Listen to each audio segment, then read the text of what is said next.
All right. Time to work on the yellow Mach 1 a little bit. Got the pinion seal's been leaking a little bit. Let's see if there's anything. There's not really anything there now, but yeah, that's it. Okay. Get this thing up in the air. So we just did this job on my cousin's red Mach 1. I did it on my blue Mach 1. We did it on my brother's GT. It just kind of happens. Maybe burnouts ruin that seal, get it too hot and stuff. But basically, in the colder months, it seems like it dripped more. And I would drive the car, I'd get home, park it, look under it an hour later when it was still kind of warm and there wasn't anything underneath it. But then I'd come out the next morning after a cold night and there was a good amount of differential fluid on the ground. So I'd be like, man, this pinion seal is leaking. I was hoping it was the cover. I think a lot of people always hope it's the cover, but it seems like it's the worst case scenario and it's the pinion seal. So nothing you can do but have at it. All right, we got the front up higher than the back. So this time it doesn't spill diff fluid out of the pinion side. That's how I did it on my blue Mach 1. We didn't do it that way on the red Mach 1 last time and it spilled a lot of fluid. Let's get the light on here and we can see. So you can see the wet diff. A lot of people think it's the cover leaking, and it might be as well. Looks like there's some RTV on this cover here. Maybe somebody's already been here, unless it's factory stuff. But you can see this is all wet. This is all wet. So here we are. Here's the pinion side. That's what we're gonna replace. It looks wet there, so we'll do that. And if it still leaks, then maybe it is the diff cover, but usually it's the pinion side.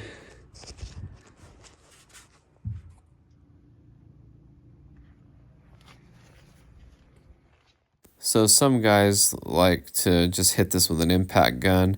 I like to break these drive shaft bolts loose with a 12 millimeter wrench, box end wrench, and I'd get in there and just kind of kick with my foot until you get it loose. But you do have to be careful. I actually was doing this on my red Terminator, and I was pulling on the body of the car as I was breaking this loose, and the jack stands were a little bit wobbly, and it started to fall over, and I jumped out of the car on time, so you just have to be careful. But the worst part about this job is you have to, like, break two of them loose, and then you got to get in there, and then you got to rotate the drive shaft, and then go get back up off the ground, put on the parking brake, put it in gear so it's ready to break the other two loose. There's 4 of those bolts, and you really just get to 2 at the bottom at a time, and then rotate the drive shaft 180 degrees and do the other 2. But I know some people get on there with impacts and stuff, but I like breaking them loose this way. And then I did use an impact to zip them out once they were loose already. So that worked out nicely for me. That's how I've always done it anyway. But we'll get under here, look around a little bit. So I have an old pinion nut here, like an extra one. And I got actually 2 extra ones under here. And so, actually, yeah, now I have 2 because I took one off. But I use this puller setup. That's just what I had. Don't damage the flange. My brother caught that when we were doing the red Mach 1 and said, let's be careful with that. So basically, I have all the new parts here. This is a Timken pinion seal. I'll put some black RTV around it to help it seal a little extra too. This is an old one, for example, and I like to have them so I can compare to the new part, make sure it's right. This is a new pinion nut, and they're a one-time use, and they have Loctite on them already. And I'm going to add some thread locker to it just for an extra insurance there. And here's the tool that you put the pinion seal on, and then another pry tool that my friend lent me.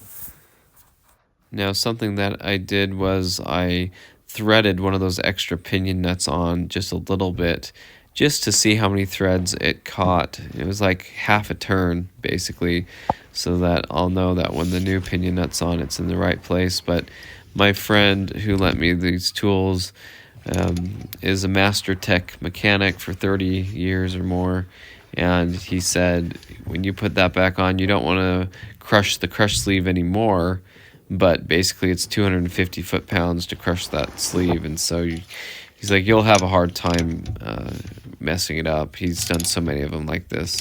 He said just when you put it back on, just go really tight with it and you'll be all right. So you can see here it's starting to pull this flange out with the puller tool.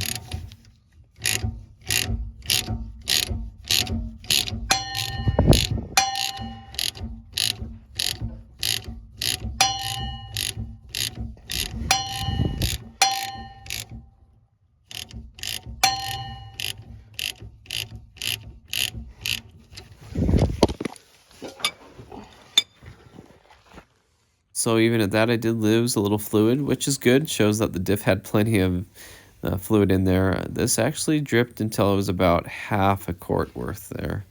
So here's the handy dandy pry tool. Just kind of go at it in different directions and different ways and pop that bad boy out. You do ruin them getting them out, but it's time to replace them anyway, so no big deal there. And so just kind of catching a little more fluid and stuff, getting everything ready. And we'll come over here and get some parts. This is the ultra black gasket mailer and sealer. Like I said, I was going to put some on the rim here, make that nice, and use the install tool. And I did clean the surface too, the mating surface on the actual pinion side on the car and stuff. So this is how this kind of slides on, and when you put it on here, it pops around there and it pushes the spring around. So there's the RTV I got on there.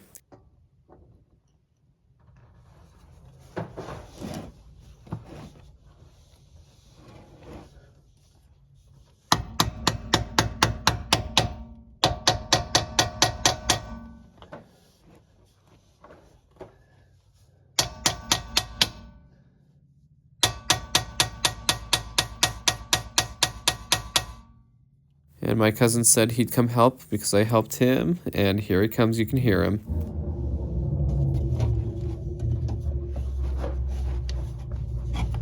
So I tapped it in a lot, and I used an old nut to drive it on. Then I put the new nut on, and then this is the extra old nut, and I'm just showing how it's only about half a turn, and that's about how many threads were exposed before. Hold on, one. All right, ready? Got it. All right.